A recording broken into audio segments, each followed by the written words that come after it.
Follow the buzzer.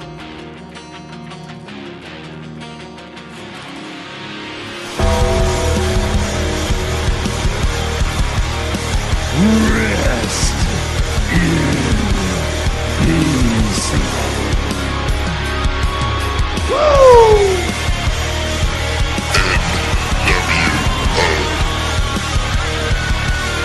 The best there is, the best there was, and the best ever will be. What you gonna do, brother? Hey, yo. Can you see me now? Strategy my Oklahoma ass. Life sucks, and then you die.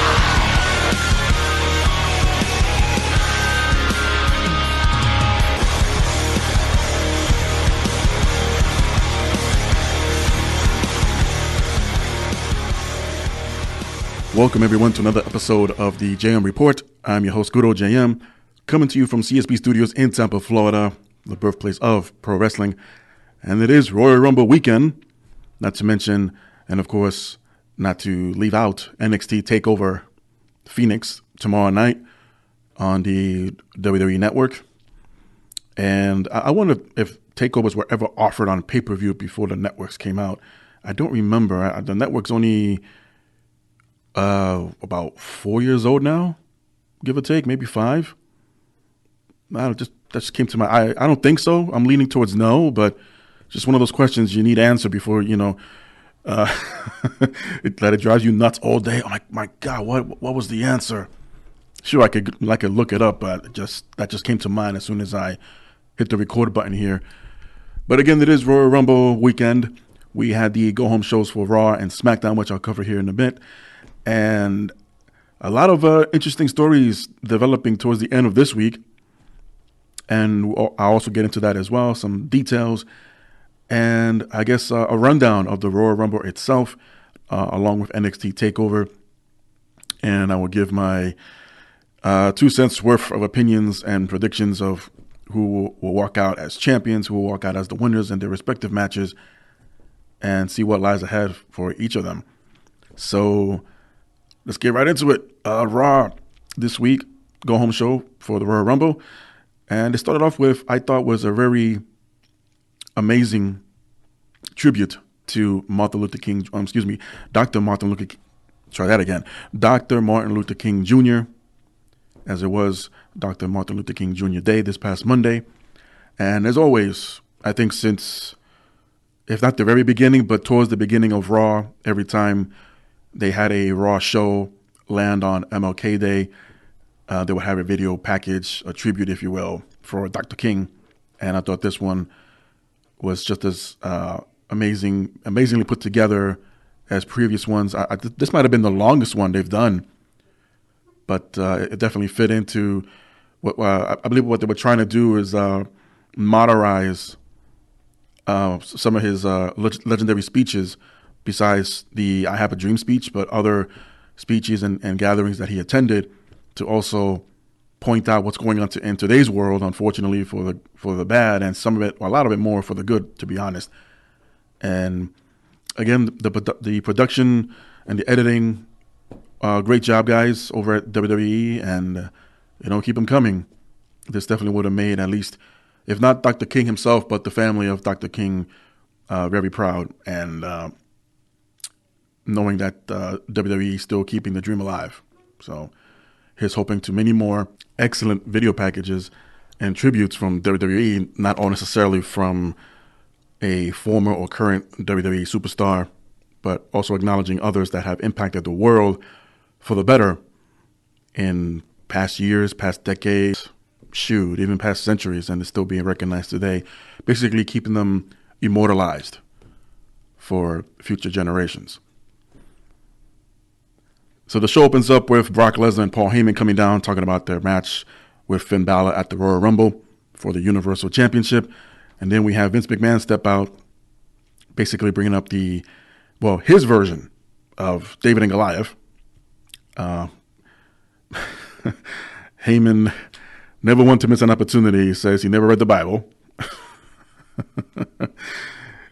But in Vince's version, that Balor is a reincarnation of David, and that he would be the one to bring the Goliath, in this case Brock Lesnar, down at the Royal Rumble to win the Universal title. Then we get Braun Strowman coming down, saying if Lesnar retains, he would challenge him for the belt. This brings up Finn Balor himself, telling Braun to stay out of his match on Sunday. Then Vince makes a modern-day David vs. Goliath match on the spot as Finn Balor took on Braun Strowman. At first, it looked like Balor didn't have any answer for Strowman's offense. But at one point, Finn Balor was thrown over the top rope where Lesnar, who was told by Vince McMahon to stay ringside to watch the match, catches Balor in midair and does a belly-to-belly suplex on the outside, right in front of the referee, and the referee does not call for a DQ. He does absolutely nothing about it. The referee does, and the match moves on. And Finn would get a few high spots on Lesnar on the outside, doing a couple of suicide dives and actually an over-the-top, no, they don't call it a tope. What do they call it? But basically, Finn Balor just leaped over the top rope, cleared the ropes, and landed on Lesnar on the outside, which I think at that point, Lesnar had enough of Finn Balor's shenanigans at this point. Back in the ring, we see the coup de grace delivered to Strowman.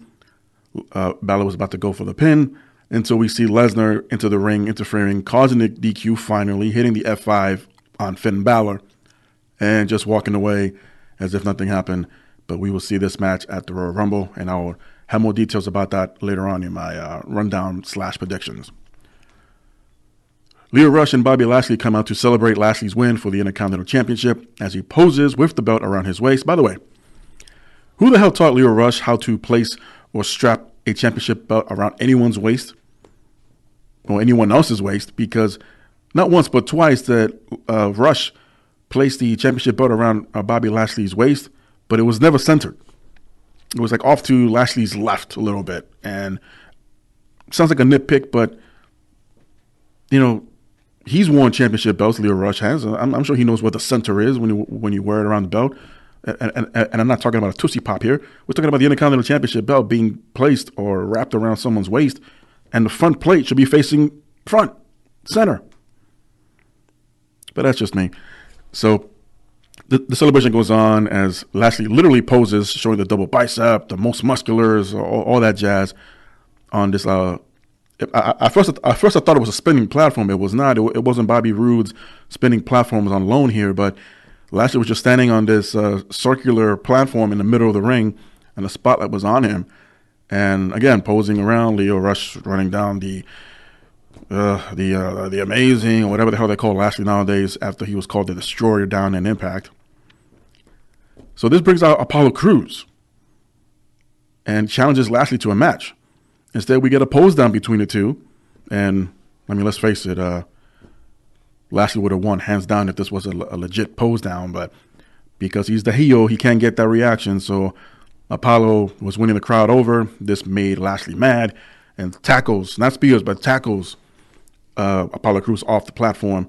And this leads to a match when we come back from commercial. And I got to say, it was very physical, not with chops and punches and knees, but, you know, we got basically two big bulls here colliding, and it really was a power versus power match here. At one point, not Leo, yeah, he wishes, but but Apollo Crews was very impressive here. At first attempted a press slam. The first time, unfortunately, failed, as it seemed like Apollo, to me anyway, Apollo looked like he was losing not his grip, but his balance, because he might have overlifted Lashley over his head. So most of Lashley's weight was behind Apollo Crews. If you follow me, Apollo has Lashley over his head. He's pressed over his head.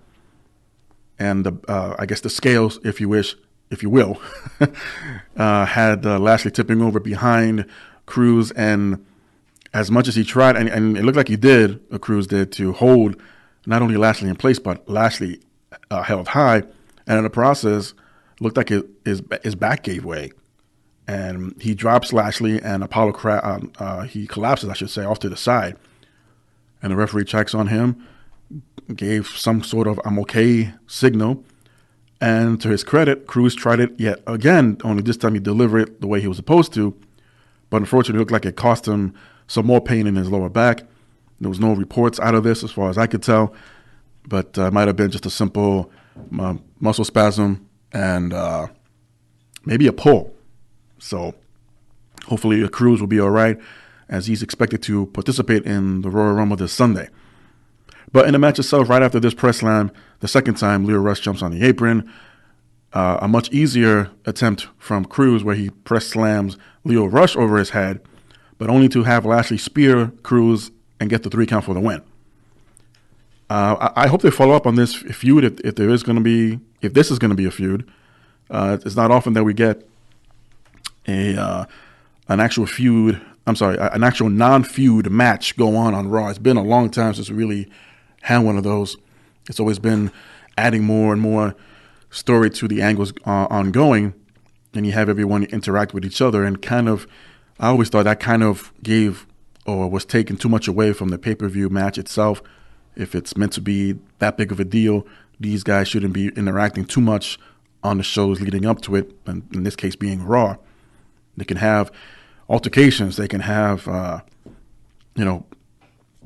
like a brawl breakout backstage and have them pulled apart and stuff. But I know too much of that will be repetitive after a while, especially if everyone does it. But my thing is, you have a feud going on between, person A and person B, and they're still interacting with each other. So we're kind of seeing it now, whether it's in tag team matches, whether it's in promos, kind of like what Jesse Ventura said many times a few years ago.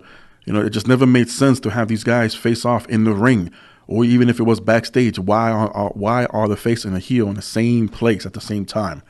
If you can have a segment or a face off or a war of words, if you will, one would be in the ring and the other would be backstage. And in short, and to put it bluntly, keep them apart.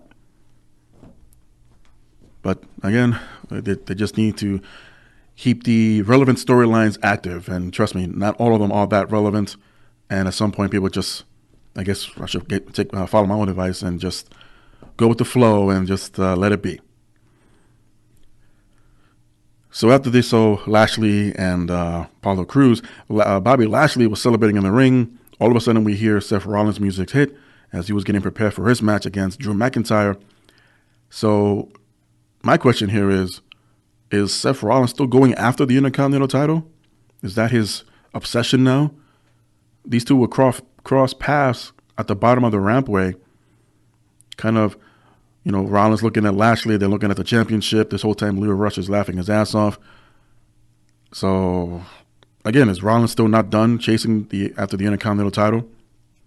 If the belief is he's going for the Universal title, or that he may or may not win the Royal Rumble to main event Mania, then what's the point? But then again, we do have a couple of pay-per-views in between now and Mania, so I guess just for him something to do, I guess. Who knows? But the match with Seth Rollins and Drew McIntyre doesn't begin until both men cut a promo on each other.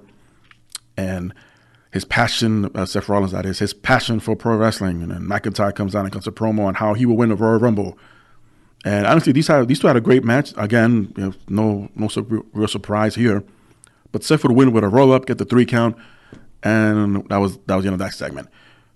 We cut backstage and see Vince McMahon talking with the Revival, once again asking for yet another shot of the tag team titles on Raw, only that they want a referee to call it down the middle and fair.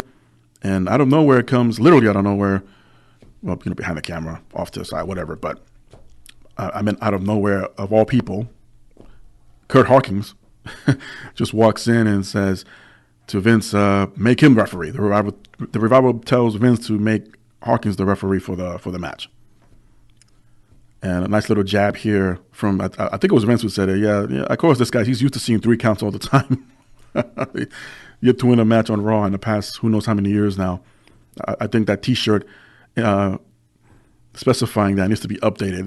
There needs to be more scratched off matches on his T-shirt. I think when that first T-shirt debuted, maybe about a year and a half ago now, he's had a few matches on Raw, a few on Superstars, which again, I'm not sure they're doing anymore. But point being that he's had a few matches since then and hasn't won not one of them. But the match was set. The Revival will take on Bobby Roode and Chad Gable for the Raw Tag Team titles. with Kurt Hawkins as the referee later on. We then have the Lucha House Party. I didn't say Underground that time. I said Lucha House Party. I stopped myself. Taking on Jinder Mahal and the Singh Brothers in a 6-man tag team match as the House Parties win over the heels. And this left Jinder Mahal really, really PO'd. Then more than likely have a feud here that just began. And okay, I mean, at least giving the Singh Brothers something to do besides just walking around with open shirts with their top 2 buttons undone with no ties or collars. They're just there. They come a long way since the Cruiserweight Classic and / the 205 Live show when it debuted. And hey, at least they're still employed, right? They do little to nothing unless there are house shows, and what better way to feud with other wrestlers that are about the same size as they are in the Lucha House Party. And Jinder Mahal just happens to be there, who, I mean, in comparison, he might as well be 7 feet tall. But we'll see where this one goes. We again see another cameo from EC3 backstage posing in front of a mirror as Dana Brooke walks by, or no, actually she was already there, and asking about his diet. EC3 gave no response as he just kind of smiled, smirking, if you will. Pretty much all he cared about was just continue posing as Elias just walks by. And then we literally get a copy and paste segment between Elias and Baron Corbin. Elias is in the ring singing, gets interrupted by Baron Corbin. We have a match. Corbin wins with the end of days. Move on. We get yet another episode of A Moment with Bliss as Alexa Bliss was fully dressed this time. And I want to point this out because, and I do have it here on my notes. I was wondering by having Golden Crisp as a sponsor this week made by WWE, not to repeat anything that happened last week with Alexa Bliss with the whole topless scene backstage. And I honestly do not remember the sponsors from last week's episode, but there was no mention of that, at least from Alexa Bliss.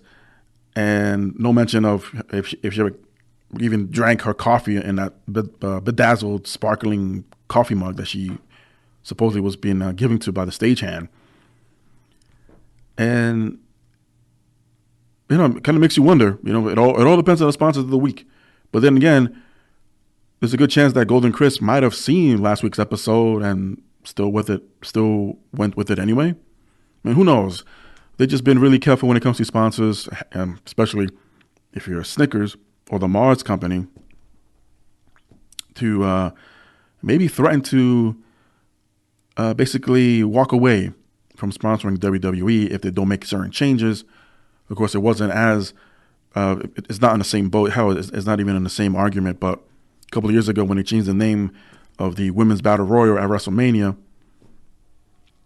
from the Fabulous Moolah and all that backlash it received then. So I guess when it comes to certain backlashing from the fans, that they're very selective and make enough noise to have a sponsor threatening to bow out if they don't make the change. So I don't know if Golden Crisp again had any idea what happened the previous week, or they were asked, hey, if you want us to do sponsoring this week, don't have any of that stuff like you did last week with Alexa Bliss, if this is going to be part of the segment before, during, or after. Just a thought. So Alexa would talk to all the Raw women that are going to be involved with the Royal Rumbles match this Sunday. We first get Nia Jax, who gets interrupted by Ember Moon, followed by Alicia Fox, then Mickie James, and pretty much everyone else comes out, and they all start arguing amongst themselves. And I thought this was cute, where Alexa was trying to get order.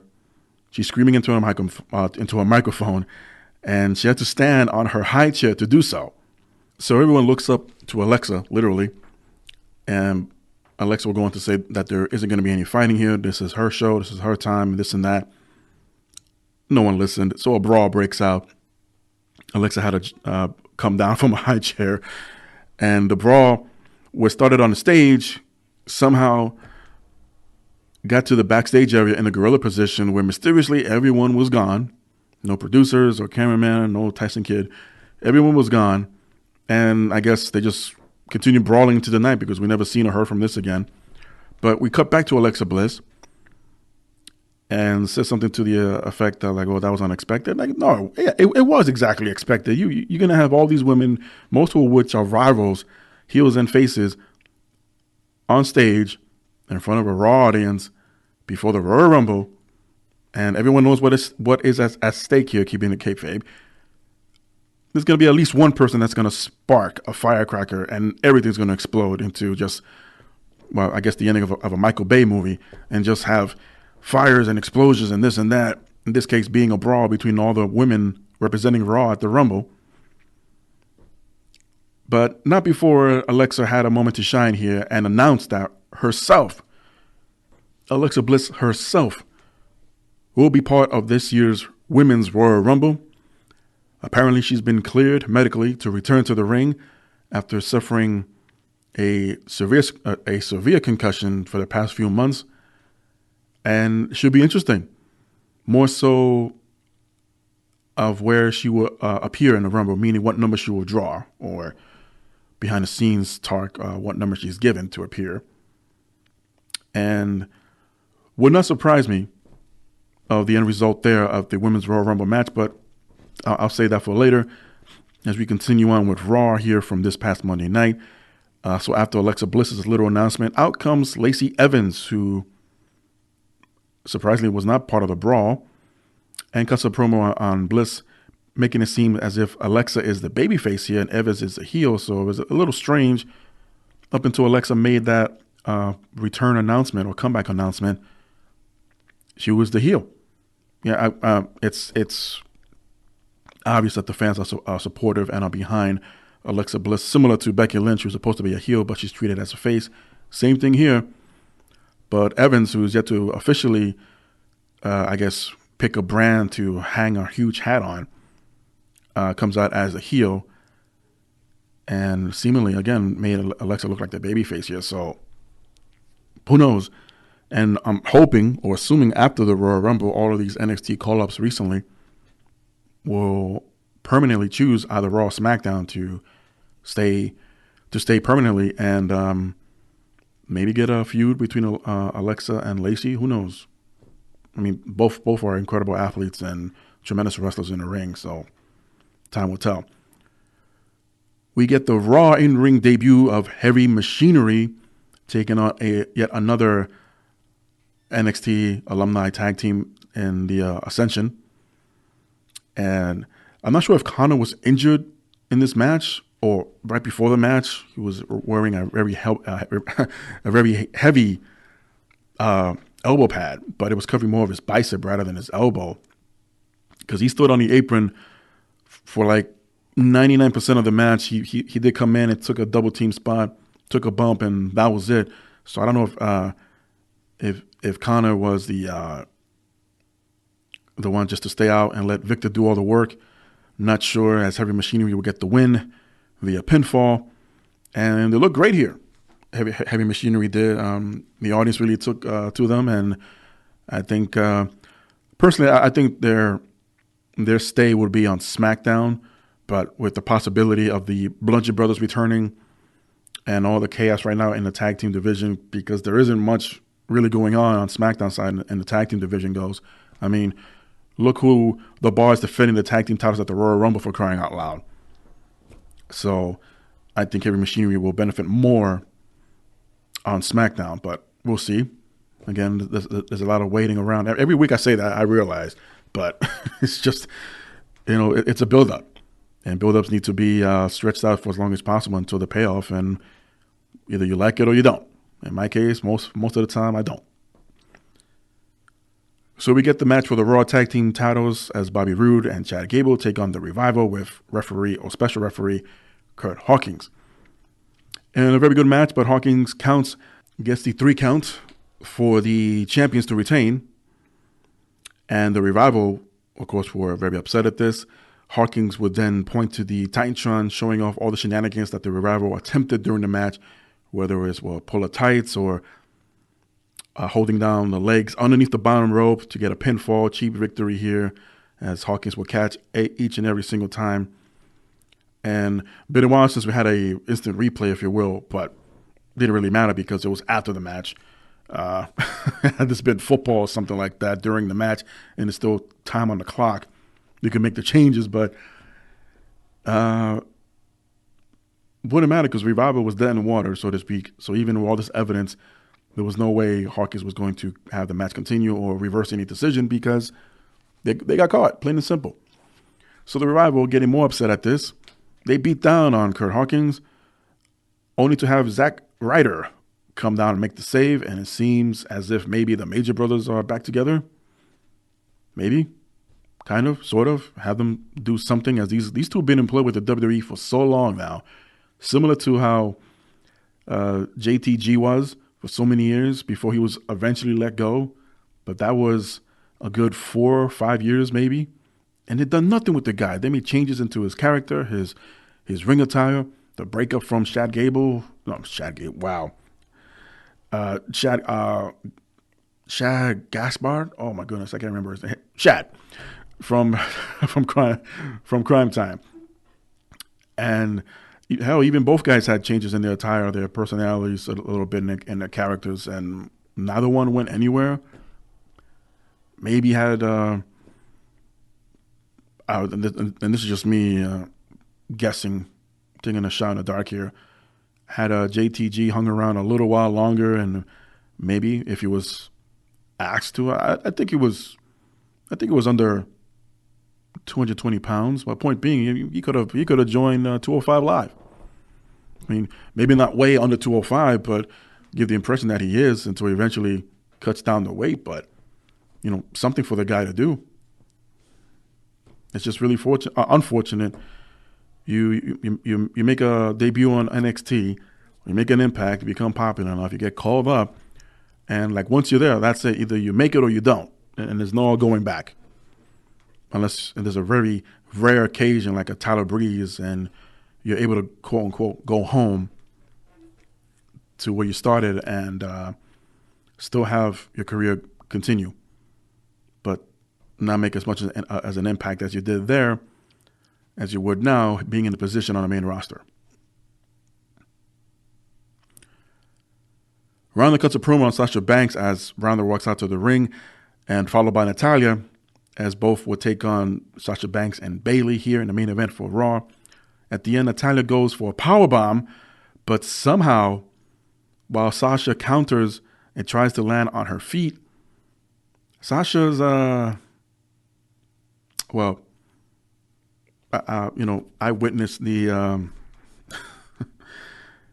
what they call it, the super blood wolf moon the other night, the eclipse. But apparently it came the very next night as well, as Sasha Banks had an unfortunate wardrobe malfunction. And me being here on the East Coast, we all have the worst of the worst good and bad, meaning when it comes to television delays and they catch it quick as possible, we get cut off. Sometimes on the West Coast, while this is going on, you get to see a little bit more as to what happened and why it would be cut from the live feed. But for us, going back because I DVR'd it, I was curious to see exactly when it was cut off, and it was just as Sasha Banks was going to come down and land on her feet. But, of course, the live feed did go out to other places, and it was uploaded all over the place. As Sasha Banks somehow, while she was countering, somehow she had the back of her shorts get caught on Natalya's ring attire and seemingly pulled it down. And when Sasha Banks landed on her feet, she had a nice vertical smile for everyone. And quickly, I mean, like, you blink, you miss it, but Sasha pulled those shorts up so fast. It wasn't even funny. But in her defense, it wasn't a complete mooning because she did have a skin-toned pair of thong-wearing outfit underneath. Well, not outfit, but like a pair of a thong that was flesh tone, I guess they call it, or skin tone to her complexion. And you couldn't tell that right away. And that's probably why the guys in the production truck on Raw panicked, because they assumed there was a a straight out mooning of someone's bare ass on television. So there isn't too much to be embarrassed or ashamed about it. Kudos for those who caught it, who are trying to be very careful, even though we have this shutdown ongoing, and apparently the FCC is not even working anyway to full capacity. So not much to worry about there. But, I get it. Better safe than sorry. And the match continued where after a little mishap, Sasha would have applied the bank statement to Natalya, and she would tap out for the win for herself and Bayley. Sasha, and even leading up to this, at the beginning of the match, Sasha would get on the microphone and cut a promo on Ronda Rousey, as both would continue to have a war of words before and after the match. And that's how they went off the air. Just these two battling for the Raw Women's title at the Royal Rumble, Sasha Banks and Ronda Rousey. Should be a good match. And again, I'll get to that in just a little while. Over on SmackDown, during their go-home show to the Royal Rumble, they open up with Becky Lynch coming out to the ring and saying that she should be the one main eventing WrestleMania. Out comes Asuka and starts yelling at Becky Lynch in Japanese. This is almost a copy and repeat from the previous week, except we don't get the Iconics. We get Charlotte Flair coming out to interrupt both Becky and Asuka. So during this shenanigans, Becky jumps Asuka from behind, and then a fight breaks out between the two as we see Flair slowly and surely walking away as Becky and Asuka continue to fight and brawl to the backstage area. And very similar to the Raw Women's Rumble participants the previous night, but not as many bodies, obviously. And the two women were eventually broken up, and then that was the end of that segment. We come back from commercial and see Mandy Rose taking on Naomi. As Sonya Deville interferes and Mandy Rose gets the 3 count, we would see Jimmy come down and trying to console his wife that, you'll get her next time. But Naomi was clearly upset, and there might have been a miscue there, a mistiming on Deville's part when it came time for the distraction. But either way, the referee didn't see any of that, and it cost Naomi the match. We get The Miz taking on Cesaro, and this did not end well. Shane was ringside for the match and wanted to drop an elbow on Cesaro through the announce table, but Sheamus would throw off Shane off the top rope, making an impactful landing on the padded barricade outside. Miz is then beaten down on the opposite side of the ring. Shane then eats Sheamus' brogue kick and took a stiff-looking shot to the face. Miz tries to cover up Shane with his body, but again, the Bar continued to do kick away, and then have the idea of using the announce table as it was meant to by Shane McMahon a few moments ago, and they laid him across, Shane and The Miz. Let me rephrase that. Miz was laid out on the table, and Shane was the sacrificial lamb, as the Bar would powerbomb Shane through the table with Miz on top, leaving both guys destroyed ringside. And the challenges were just laid out here. It was a good spot. It was a great segment, I believe, just adding more fuel, if you will, to the fire for the upcoming SmackDown Tag Team title match at the Royal Rumble. We get a face-to-face segment of sorts, as Vince McMahon was the moderator for this, for the WWE Championship match at not WrestleMania, but the Royal Rumble, as AJ Styles and Daniel Bryan would cut promos on each other. And McMahon was stuck in the middle, but Bryan all of a sudden becomes Captain Planet as he declares himself as not the people's champion, but the planet's champion, and puts down Vince and others for ruining the planet, as with global warming and stuff like that, and people choosing to eat unhealthy foods, and the ones who continue to buy his merch, even though technically speaking, Daniel does not have any updated merch because he wants to be a heel. He needs to be a heel. Heels don't have merch, have their merchandise bought and paid for, it helps, but people still do so anyway. Eventually, AJ Styles and Daniel Bryan brawl it out. At one point, Bryan tried to use McMahon as a human shield as he hits AJ with the running knee, and this ends the segment. We see Charlotte Flair and Carmella backstage exchanging words as they both will be in the Royal Rumble. And we finally get to have the match between Mustafa Ali and Samoa Joe. This was a great match between the two, but Samoa Joe will catch Ali in the Coquina Clutch. Ali taps out and Joe gets the win. The New Day are seen backstage, and this was a very funny segment. You got to see it. My words can't do it justice. As they were answering questions, and one particular that they were getting tired of answering every year around this time, if or how the New Day will get along during the Royal Rumble match. And Big E steps in. Who else hasn't? Is there anyone who hasn't asked this question? I mean, who's going to come in here now and ask us? Tony Chimbo, and sure enough, Tony Chimbo comes in and immediately gets pushed off scene. And again, it was just the way it was presented. And New Day always has a good time. There's no way of them ever turning heel anytime soon. It just wouldn't make any sense. They were when they first started, obviously, but they're just too much of a good act. Why turn them heel? And in the main event for SmackDown, in a 2 out of 3 falls match, Rey Mysterio taking on Andrade, as Zelina Vega was barred from ringside due to her interference from the previous week. And what a match. These guys just keep raising the bar between the two and finally getting the main event spot here on the SmackDown. But yeah, I mean, the chemistry is great. It makes sense from one match to another where you kind of basically ante up, so to speak, where in other matches, the chemistry could still be there, but for some reason the matches themselves just aren't that good, and other feuds and other angles. And like many others, many fans that is, I feel that hopefully they're not, but we'll see post Royal Rumble, that they're burning out too much of Rey, Mysterio, and Andrade matches, because it's a great feud. But we're seeing it. I think we're seeing it one too many times on a weekly basis so far on SmackDown, that after a while it's like, well, now we know what to expect. You can put them in any kind of matches, any kind of stipulation matches, and you know they're going to steal the show. It's just a matter of how. But hopefully after this and after the Royal Rumble, they tone it down a bit. Maybe a feud for the United States Championship, or hell, even one day for the WWE title. Who knows? Depending how long these guys can really go out there and do something we haven't seen already. But during the match itself, Andrade will take the first fall after a top rope sit-out powerbomb. Oh, man, just saying it just makes my back hurt. Rey will take the second fall after a Canadian destroyer.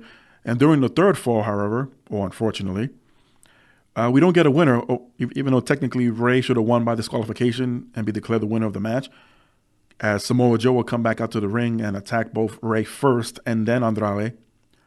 And he cuts a promo, Joe does, on how he will win the Royal Rumble, and this is what's waiting for the rest of the 29 participants. Technically 27 if you count Rey and Andrade already in the ring.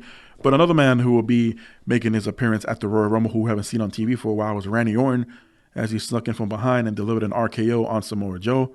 There's a feud for you. And he was the last man standing here as Randy Orton and SmackDown go off the air, closing the show with Joe laid out and Randy Orton the one standing tall. So both shows were pretty good as far as go home shows are concerned. And too bad he can't tell it to the ratings, as there was another significant drop on Raw, at least. SmackDown's doing okay. Raw, who is the flagship show, saw about a 24 or 25% drop from the previous week. And this was a go-home show. And I don't know. There wasn't any football. The Super Bowl's not for another couple of weeks. And I don't know what excuse they can have or give us. But there you go. And speaking of the Royal Rumble, John Cena is, quote, out of the Rumble as per WWE.com, as during their 6-man tag team match where Cena took part and was placed in an ankle lock by Drew McIntyre.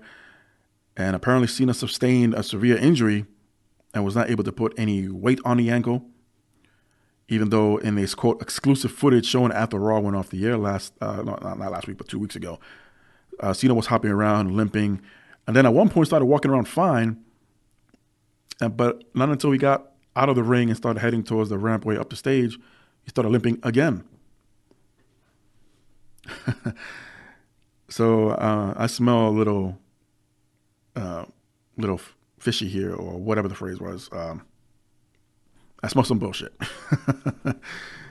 Dave Meltzer and Brian Alvarez said on their Wrestling Observer radio show that John Cena and his, quote, injury reported by WWE.com is indeed a worked injury to get him off television and more than likely off the Royal Rumble show itself, as Cena is about to start filming a new movie, not this Sunday, not Royal Rumble Sunday, but the following Sunday.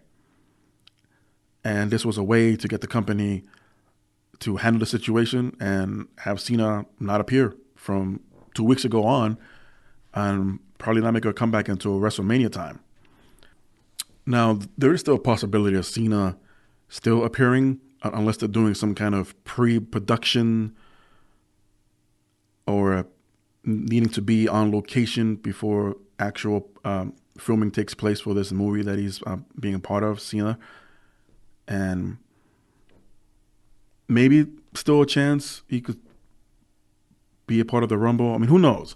But if the idea is to write him off like this, the timing, it makes sense. And it's not often that we get like, well, so-and-so's filming a movie. There's no way he or she can show up. Let's go back to last year's Royal Rumble. Ronda Rousey made an appearance regardless. Oh, no, she's in Colombia. She's filming. She knows there's no way she can make it to the Royal Rumble on time. So I don't think it was coincidence the way the Women's Rumble match was set up, not only to main event the show, but at the very, very end had Ronda Rousey appear anyway. And I guess pose with a finger towards the WrestleMania sign more than a dozen times, more times that she needed to. But point being, she was filming, I believe, with Mark Wahlberg. What's it called? Mile 22, the movie was named. Made it, and then went back to filming, or to complete her parts anyway of the film, and eventually made an appearance here and there. Not on every Raw like she promised, because she has still had other commitments for other television shows. I think one of them even being Shark Week. So 2 weeks into the promise, they broke it, and Ronda did not appear on Raw here and there, one after another. And eventually we did get her from WrestleMania on, and she appeared, again, not every week, but we knew she was a member of the roster. But once she was champion, yeah, every week we got Ronda Rousey on Monday Night Raw. So it may or may not be a situation like that for John Cena heading into the Royal Rumble this weekend. Would not surprise me at all.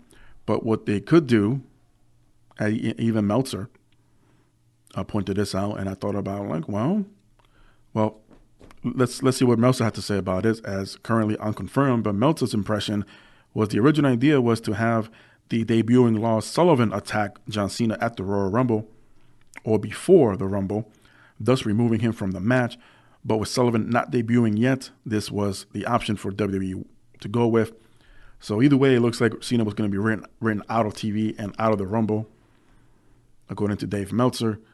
They could still do that. Because, again, it was in a WWE.com report, and it was questionable for John Cena to appear. Questionable can go either way, whether you show up or you don't. Maybe Lars Sullivan can make his debut yet at the Rumble, only taking Cena's spot, so to speak. So we get Cena's music hitting after the buzzer goes off, and he's out there saluting on stage, and only have Lars Sullivan attack from behind. He beats him down, knocks him off the stage, continue to attack the ankle, and all of a sudden we get Lars Sullivan in the Royal Rumble. Speaking of which, Lars Sullivan, that is, no update as far as if and when he'll make another debut or if he'll get another shot.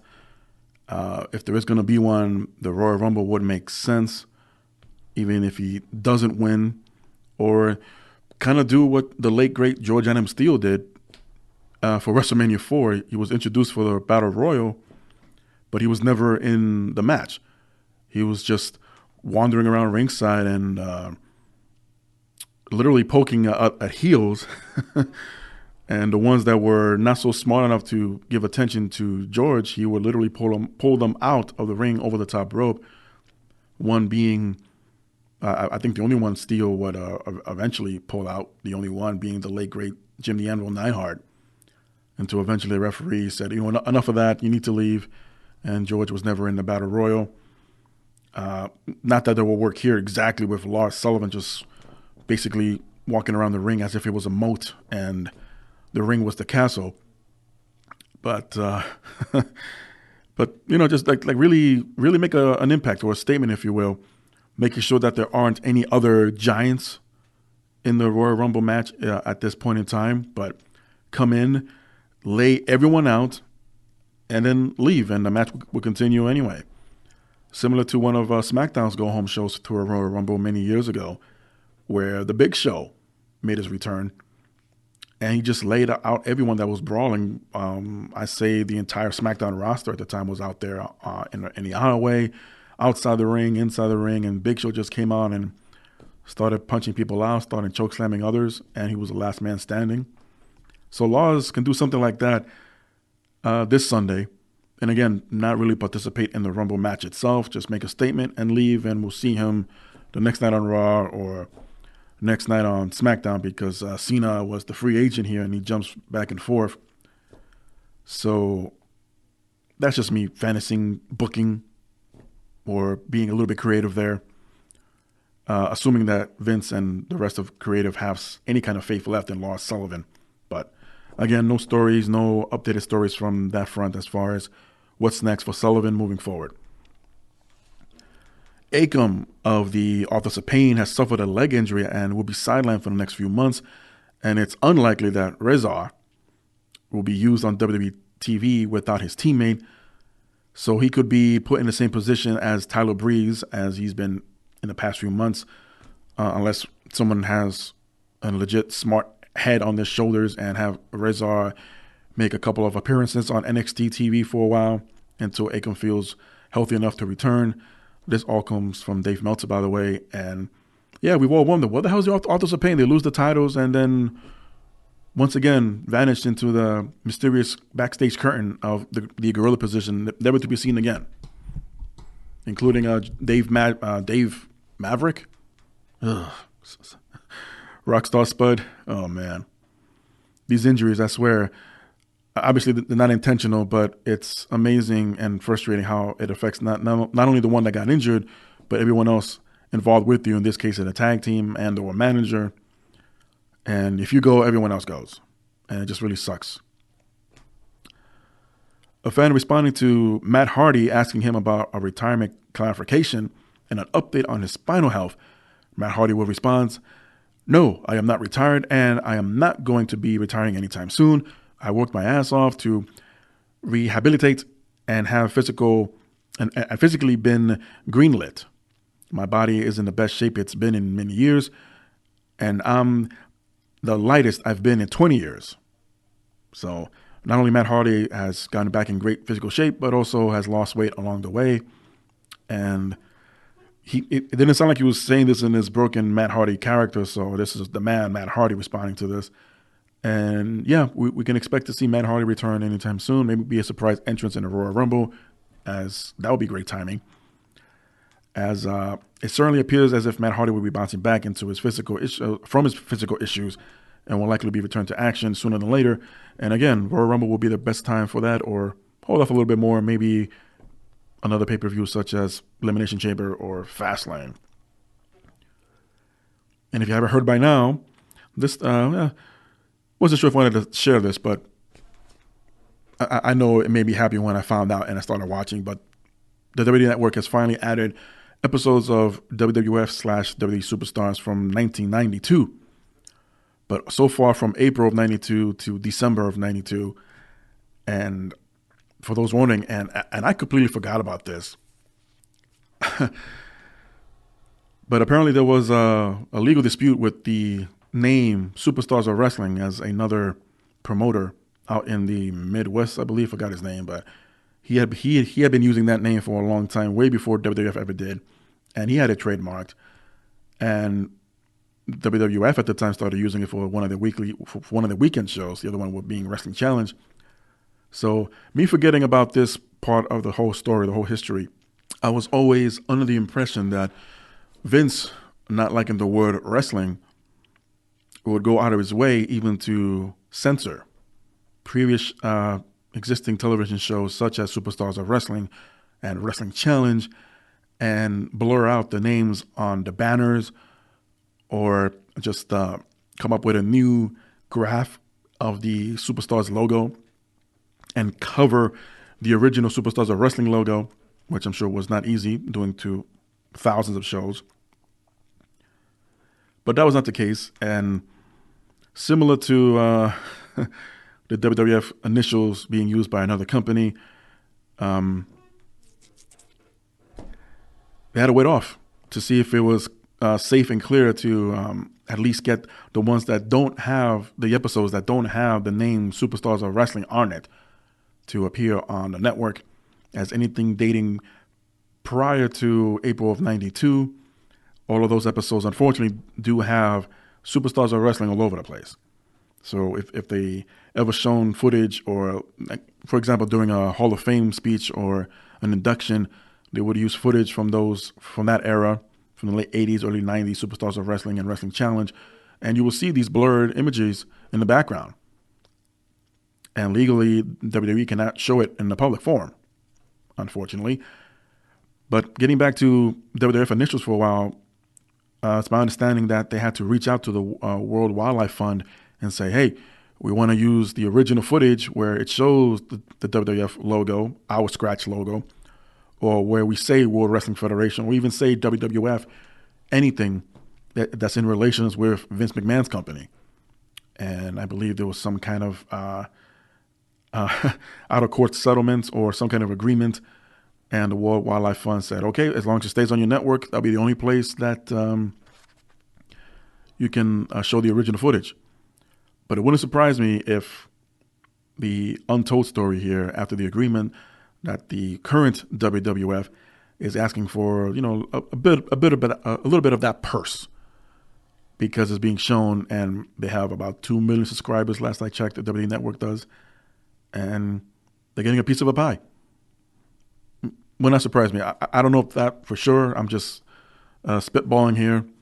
And as far as the rest of the remaining WWE or WWF Superstars of Wrestling episodes, I'm sure eventually we'll get those from 93 on. I believe 96 was the last year they've stopped doing Superstars of Wrestling episodes until they can focus solely on Monday Night Raw at the time. And again, eventually we'll get all that. They're probably going to start releasing them on a seasonal rate. So we got season, I guess this will be season 5 or 6.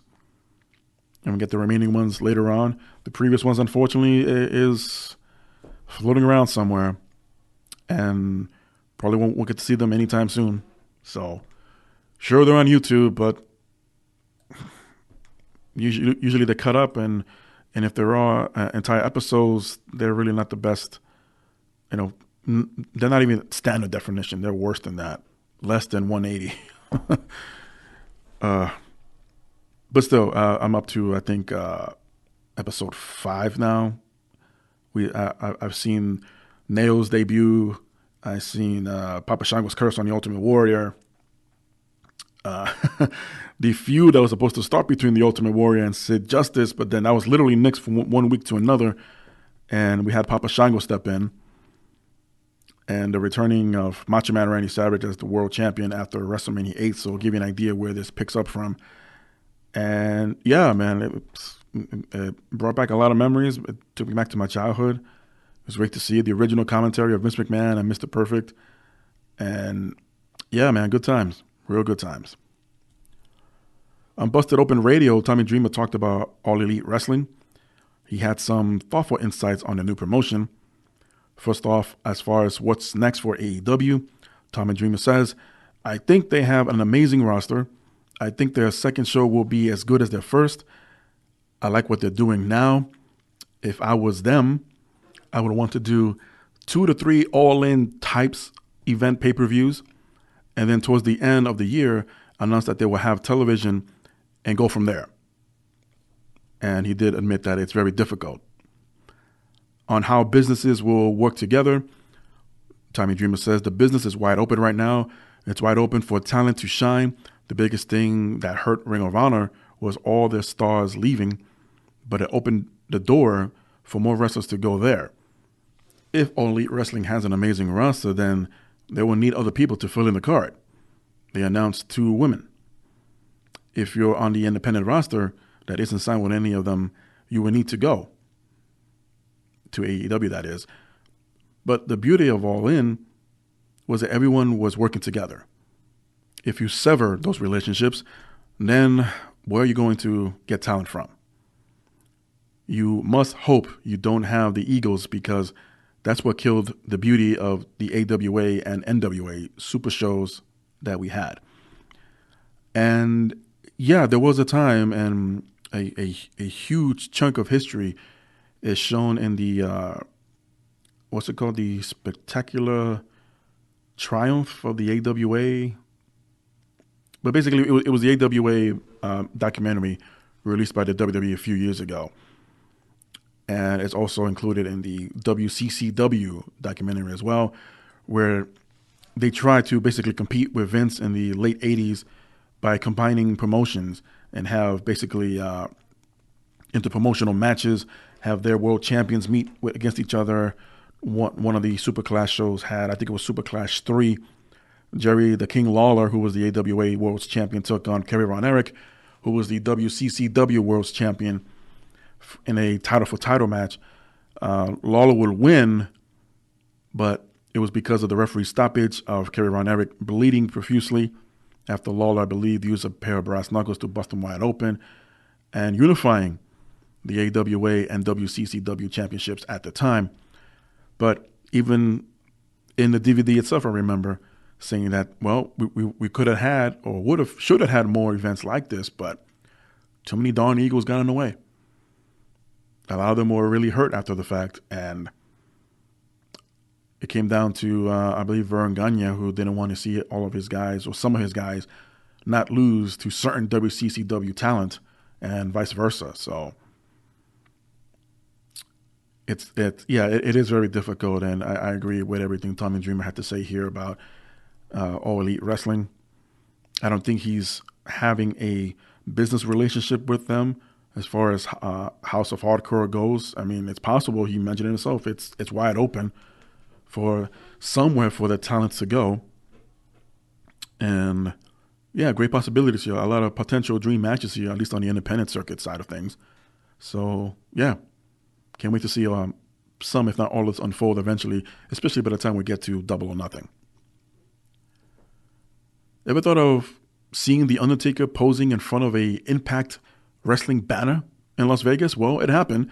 Eli Drake posted a photo of himself and Impact Knockouts champion Valkyrie with The Undertaker earlier this week in Las Vegas, as Drake and Valkyrie made a special appearance at the annual SHOT show. SHOT standing for Shoot, Hunting, and Outdoor Trade Show. It's currently in its 41st year, and it is the largest trade show for target shooting, hunting, outdoor, and law enforcement products. Wow, Impact is really getting desperate for these kind of sponsors, aren't they? Drake and Valkyrie were at the Pursuit Channel booth promoting Impact Wrestling's return to Vegas from February 15th to the 17th, as they will have 3 consecutive nights of television tapings. I doubt The Undertaker will make a cameo appearance in any of these tapings, at least not legally, because there'll be a heap of trouble, but it's cool. Taker, I guess, was in town and literally did not mind posing for the picture, let alone didn't mind what was standing behind him, and there was the Impact banner. Either way, it's cool to see. Speaking of cross promotions, not that one was promoting the other, but outside the ring, and if hell, you're the freaking Undertaker. Who's gonna say don't pose with someone else from one of our quote unquote rival companies, and then have that selfie posted online? You're gonna tell the Undertaker not to do that? Really? Who's gonna be smart enough to do or try something like that? And this was back on Wednesday, I believe it was Wednesday, Thursday of this week, and No backlash of any kind, as far as I know. Not from the reports I usually read, and nothing from Meltzer. So everything's okay. Tyler Therese from WrestleZone has reported an update of sorts on the XFL and their TV deals, as the XFL could have an official television deal as early as next week, and they're talking to some big names, according to Terry Lofton of the Sports Business Journal. The report states that the company is in talks with both ESPN and Fox. Both deals would have the games airing on two stations, as the ESPN deal would have matches on ABC and ESPN, while the Fox deal will be on FS1 and the Titilla network. While a deal has not been made, both talks are described to be as ongoing, and interest is strong for both. The XFL's main competitor, the Alliance of American Football, will start its debut season on February 9th this year, and the XFL won't launch until next year. Debut teams will be featured in Los Angeles, Dallas, Houston, New York, St. Louis, Seattle, Washington, D.C., and Tampa Bay. The 10-game season will be capped off with 2 weeks of playoffs. So far, so good. Things are looking much better for the XFL this time around as opposed to 2000, 2001, where it seemed in comparison that everything was rushed into it. Vince McMahon just really wanted to get this off the ground, along with Dick Ebersol and NBC executives. But playing it safe this time and not have it too much WWE related.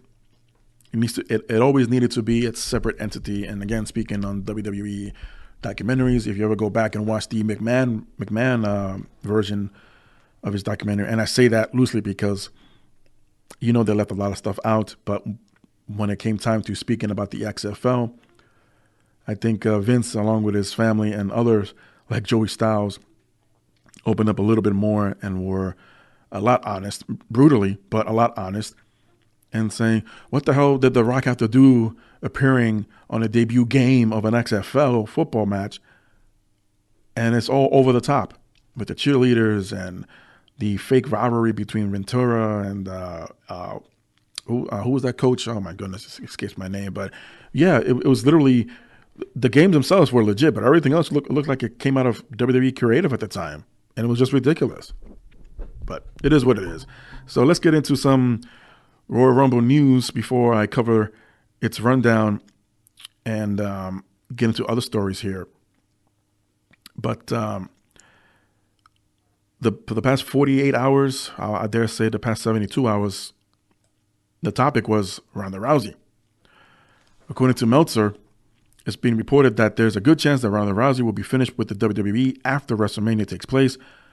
Ronda's post-WrestleMania exit has reportedly been the plan since January of last year, though it was said that she signed a multi-year deal. Rousey very much wants to start a family soon and has been talking of wanting to live on her farm with her husband, Travis Brown. The talk right now is if she will be pulled back for one more date after WrestleMania for any follow-up angles, as there is no concrete day of her on leaving. But the idea right now for the WWE is that Mania shows up the company's time for Ronda Rousey. Meltzer also pointed it out in The Observer that if WrestleMania indeed is Ronda Rousey's last date in the WWE, it is likely that she will be putting over Becky Lynch rather than Charlotte as she makes her exit from the company. But there's a bit of an update. Of all places at TMZ Sports, Ronda Rousey is not parting ways with the WWE, despite reports she is on her way out. As TMZ Sports has learned, a report by wrestling journalist Dave Meltzer sparked hysteria, with some jumping to the conclusion she is ending her pro wrestling career after 1 year with Vince McMahon's company. And why? Meltzer report said that there's a very good chance, quote unquote, she could wrap up after WWE after WrestleMania in April so she can focus on starting a family with her husband, Travis Brown. But what people are skipping over is Meltzer also reported that she will probably remain affiliated with the company after WrestleMania. Pro Wrestling Sheet added more clarity, describing the situation as a planned, quote, break, but it's not set in stone. Multiple sources connected to Ronda tell TMZ Sports she's super happy in her career and isn't ready to pull the plug just yet. What we also know, Ronda is serious about starting a family soon, and she's been vocal about this for months. In fact, back in May of 2018, she said the plan was to get pregnant someday soon. So babies have always been in her brain. Also, a WWE spokesperson tells TMZ Sports, quote, Ronda Rousey is under contract with the WWE until April 10th of 2021. Whenever she wants to start a family is a private matter, end quote. So there you have it. Possible specific strategy from WWE's part to come out and point blank say when Ronda Rousey's current contract expires for another 2 years. And it was first reported a year ago that Ronda signed a multi-year deal. So how and when Meltzer or anyone else come up with, well, she might be done completely. So in fairness, Meltzer might have been speaking, not using the proper terminology, and might have spoken out of turn a little bit there, but he did give the impression for many people saying that Ronda is done after Mania this year, like for good. Not the fact that she'll be done, have a family, then come back later on to fulfill her contractual obligations. And that may or may not be the case. I mean,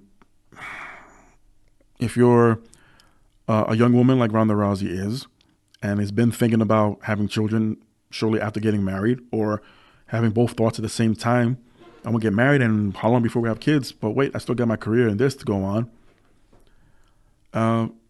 Many have done that. Most successfully recently was Trish Stratus. She did her tenure with the WWF and left on good terms. Has a family now, still going strong with her, or at least her version of yoga, and is doing quite well, and has made a couple of appearances since then. Her official retirement, and then eventually being inducted into the Hall of Fame by Lita. So it's possible. Look at Rosa Mendez. I mean, not as a successful career as Trish Stratus, but point being, she left the business, started a family, and is still involved.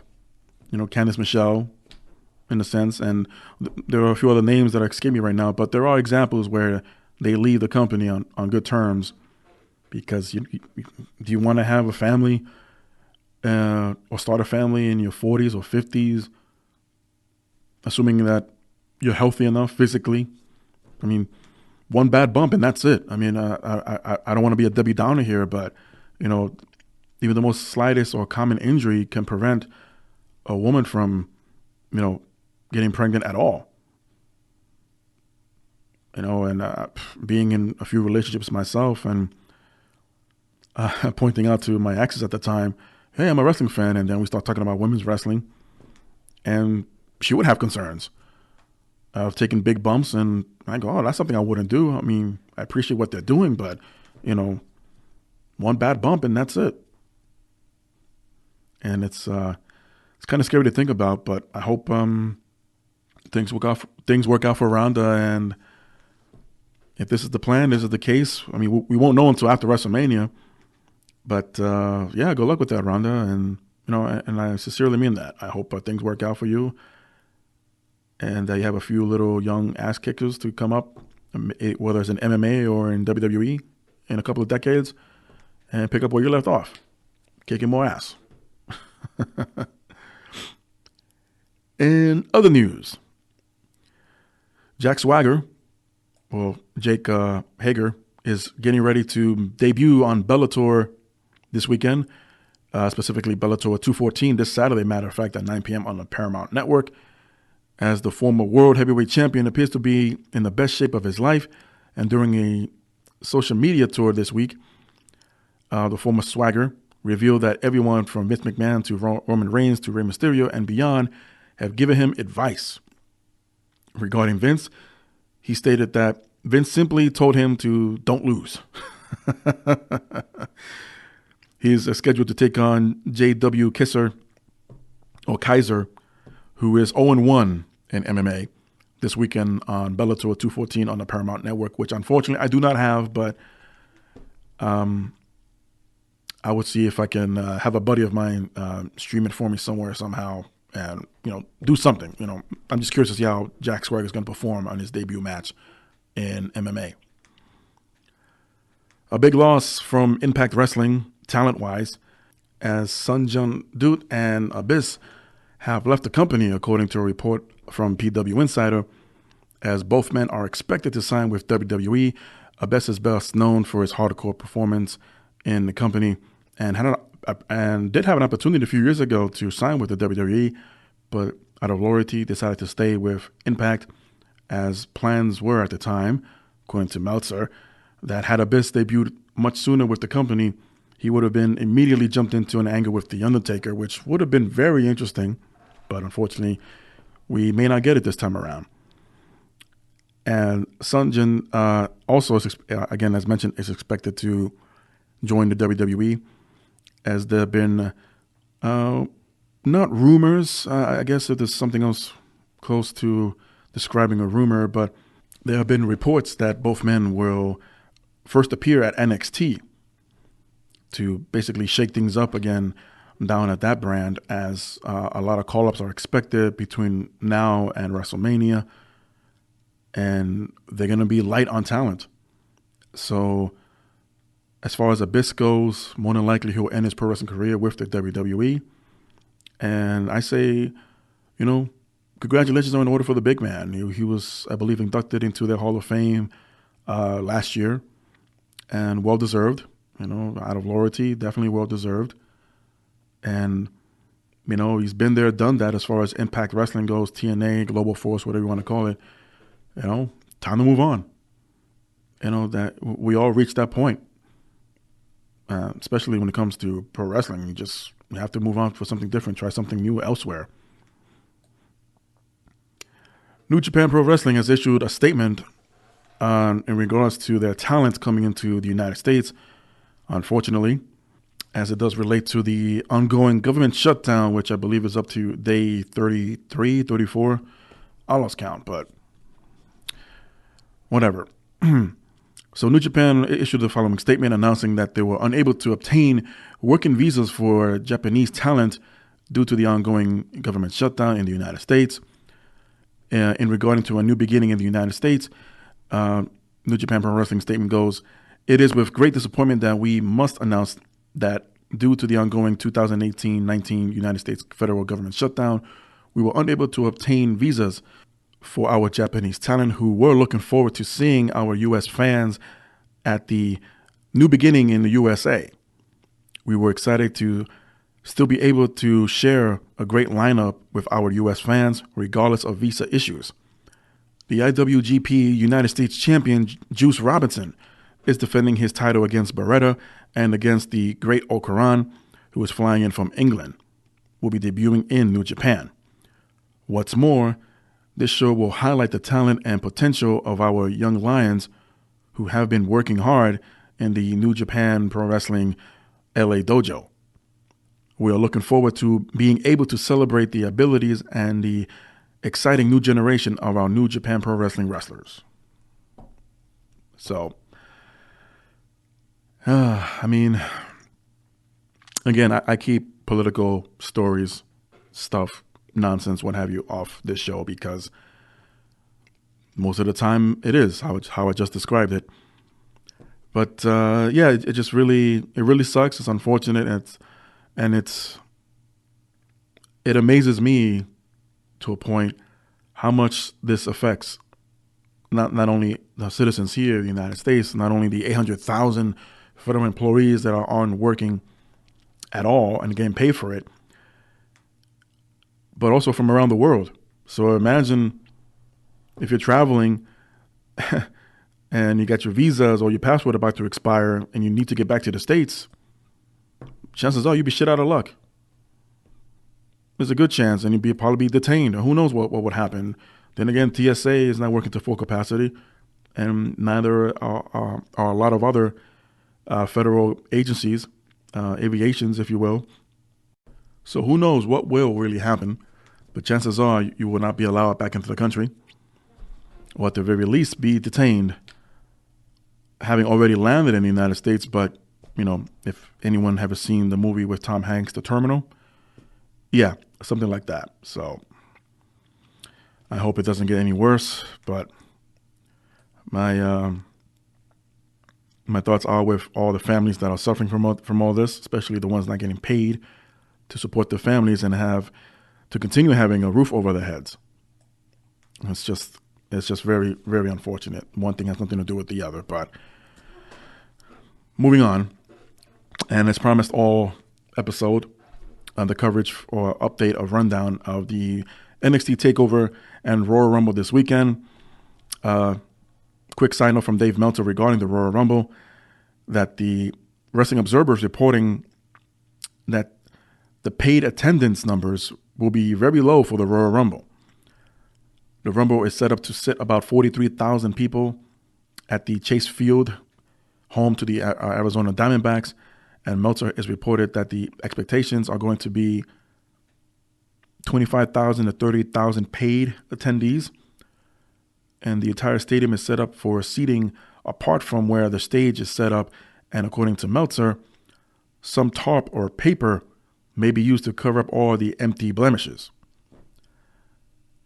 As for the Raw after the Rumble, attendees are expected to be between 7,000 to 7,500, which would be a huge disappointment for the WWE. Now, it's true that the ticket sales for the Rumble haven't been that good.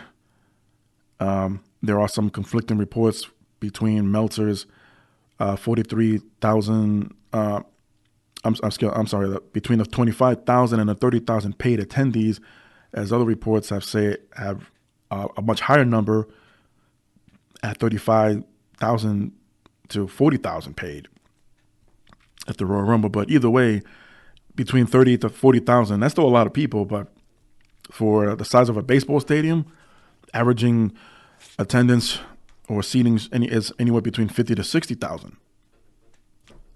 Either way, it's not looking good. The Royal Rumble, not the Rumble, but Chase Field has even offered buy one, get one free tickets in the past few days just to fill up more and more capacity. But either way, I'm sure they will announce the attendance number, and chances are, like always, it's for entertainment purposes because they're going to include all of the employees, all of the VIPs and this and that, including all of the WWE ring crew and the production crew and all that. So don't believe the number that they flash on the screen if they say anything close. If they announce anything more than 55,000, you know that they're full of it. Hell, anything more than 50,000 will be full of shit, but that's just me. But these numbers, they're off a little bit. The biggest number I've come across is 40,000 paid attendees. So keep that in mind if you're curious into things like that, how many people were there. But eventually the true number will come out and it'll be posted somewhere.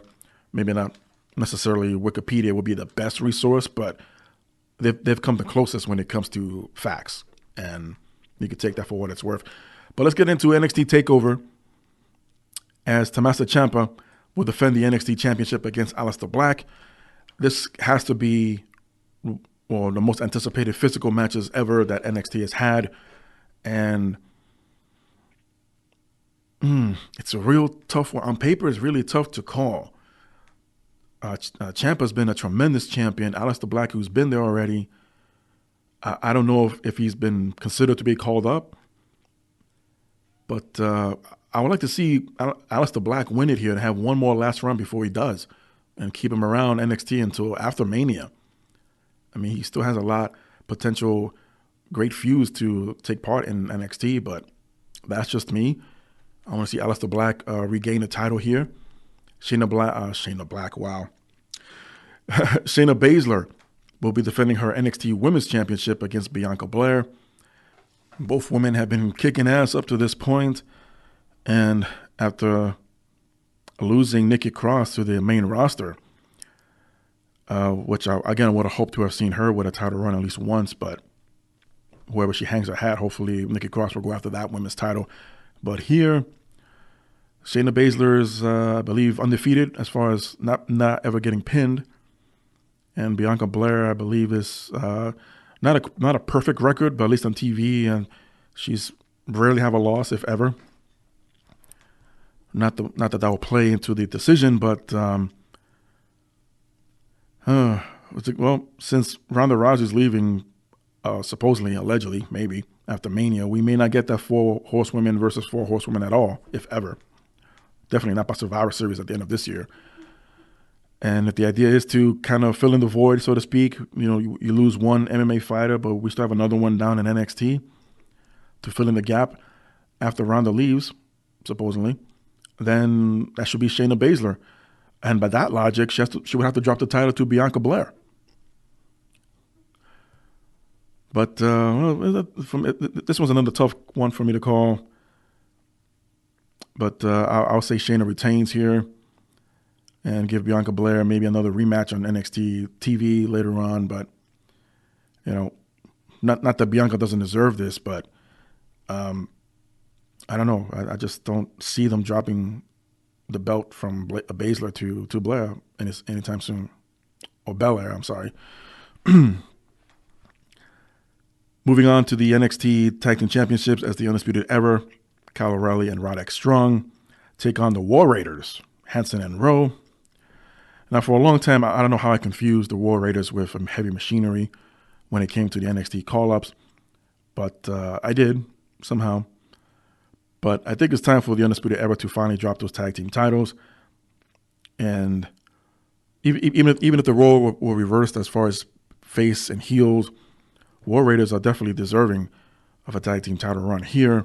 But that's just me, fan. But by the way, I'm all fantasy booking as far as these predictions go. So, it's not always the case where the faces have to always triumph and regain or win for the first time their respective championships. It's just a matter of, when it comes to shaking things up or give them something unexpected, or in some cases, once in a while, hey, we prefer this outcome because we thought you would never pull the trigger on it. So there you go. Johnny Gargano takes on Ricochet for the NXT North American Championship. This should be the show stealer, if not the Aleister Black Tommaso Ciampa match. But I see Gargano not winning and Ricochet retaining. Gargano's ongoing heel turn is just almost at the same level as Tommaso Ciampa, and eventually these guys will team up again.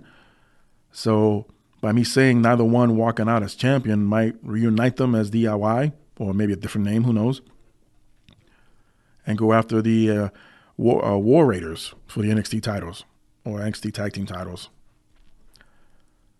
And to top it all off, Matt Riddle will take on Cassius Ohno. Matt Riddle has been on the road here. I see no different here. Or maybe after the match, Cassius Ohno could beat the crap out of him just to show dominance, even though he was on a losing effort. For the Royal Rumble pay-per-view match itself, we have a couple of announced kickoff show matches. First one being, and again, not in particular order, Rusev defending his United States Championship against Shinsuke Nakamura. Man, oh man, has Nakamura come a long way since winning last year's Royal Rumble. Unable to win the WWE Championship at WrestleMania, and here we are a year later in the kickoff show, going after the United States Championship. Anyway, I see Rusev retaining. In the other kickoff show is a fatal four-way match for the Cruiserweight Championship as Buddy Murphy defends against Akira Tozawa, Hideo Itami, and Kalisto. Should be very interesting, especially with Tozawa and Itami in the match. Hey, surprise us here and have Buddy Murphy drop the title here to someone, please. Kalisto's been there and done that. Hell, he's a former United States champion. I say give it to Itami. Or Tozawa, who's been a little bit longer than Itami was as far as the main roster goes. But to have, I don't know, not so much a happy ending here for this match, but would not surprise me if Buddy Murphy retains. But this being basically an international fatal four-way, I'm surprised they didn't call it that. But I would rather see either Tozawa or Itami walk away with the title. We have, again, in no particular order, The Bar, Sheamus and Cesaro defending their SmackDown tag team titles against The Miz and Shane McMahon. Again, curious to see if Shane decides to wear one of Miz's suggestive ring attire that we saw a few weeks ago on SmackDown with the illustrations on this, I guess, it wasn't a coloring book, but it was one of those drawing pads that Miz showed how Shane would eventually look in one of Miz's old attires, but we'll see. Well, if the idea is to have Miz eventually turn on Shane, you know what? Again, going on the logic of spicing things up, I say let Miz and Shane win the titles as far as shakeups go, because, you know, they're both considered the best in the world, right? So Shane and Miz win the tag team titles from SmackDown. And then when it comes times to drop them, Miz screws or backstabs Shane, and thus having their one-on-one match at WrestleMania. Why not? Ronda Rousey defends her Raw Women's Tag Team title. No. Ronda Rousey defends her Raw Women's Championship against Sasha Banks. Hopefully, Sasha will be taking a few precaution steps to avoid any more wardrobe malfunctions. But this was a toss-up and a bit of a confusion also in relations to the other Women's Championship match, which is Asuka defending against Becky Lynch. So if the idea is, assuming, because there really isn't much pressure for WWE to go through versus a few years ago for WrestleMania 30 to get Daniel Bryan in a title match. But if the idea is to have Becky Lynch taking on Ronda Rousey at Mania, title or no title doesn't matter. And if it's supposed to be Ronda's last hurrah, then maybe have the championship on the line and Becky wins pinfall, submission, whatever it is, and Ronda rides off into the sunset for a few months after having a baby or two. So we're kind of in a pickle here, folks, because how do you get to Mania, where it's expected for a women's main event match, one-on-one hopefully, but knowing WWE, they can't help themselves with multi-person matches, maybe a triple threat. But let's go with what I think may happen or I think should happen. So we have Ronda Rousey retained against Sasha Banks. They hug it out after all these war words in the past few weeks. We get to Asuka versus Becky Lynch for the SmackDown Women's Tag Team. Geez, there I go again. Got the Women's Tag Team titles on the mind for some reason. But Asuka defending the Women's SmackDown Championship against Becky Lynch. Becky falls short, and Asuka retains. But then Becky somehow beats up someone participating in the Women's Royal Rumble and takes her spot. And then she wins the championship. Well, wins the match to challenge and chooses a championship to face against at WrestleMania, and it's Ronda Rousey's Raw title. So it's going to be well, doesn't that mean that Ronda would remain on Raw, obviously, but that means Becky would have to jump ship somehow. So what do you do? Well, it's the winner's choice, isn't it? So discussing of tradings or having any kind of draft anytime soon will be null and void, because the winner of the Royal Rumble women's match, in this case, would choose the champion she wants to face. And if it's Ronda for the Raw title, then let it be. And eventually, Lynch will finish up her obligations on SmackDown kayfabe and eventually show up on Raw sometime by Fastlane, if not sooner, and have the feud started up with Ronda Rousey. Of course, Charlotte Flair does have unfinished business with Ronda Rousey. That's true. There's a lot of time between now and Mania where they can settle that score. I'm sure everybody will run into each other at the Royal Rumble somehow in some way and settle things there. But it's just crazy that how any of this could end up being. Of course, the odd person out here is Asuka, but she'll move on with the SmackDown Women's title. No problem there. But to get everyone on the show, I expect, especially with the women's matches, I expect to be multi-person matches. Triple threats or fatal four-ways, whatever, unfortunately. And may not even get that one-on-one match between Ronda and Becky Lynch. So Time will tell.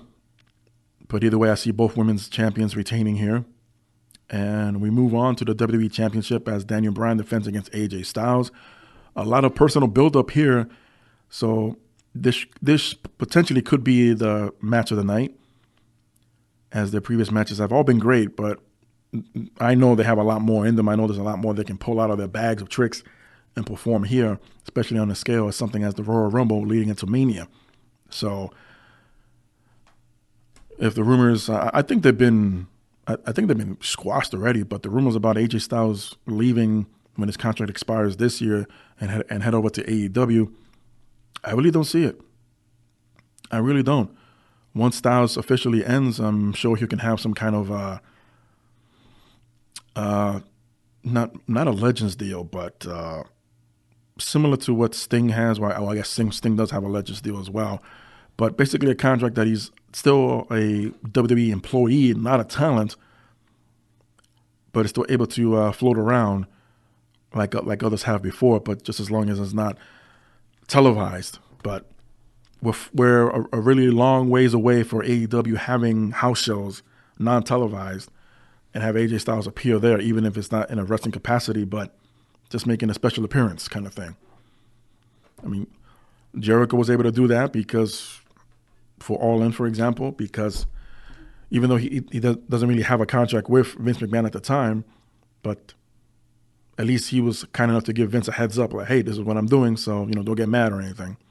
Rey Mysterio, who was also at All In, was not under contract with WWE, even though there were negotiations even at that time, and eventually would join the WWE later on and appeared at the Royal Rumble of last year. No, I'm sorry. Oh, I'm getting my dates confused up.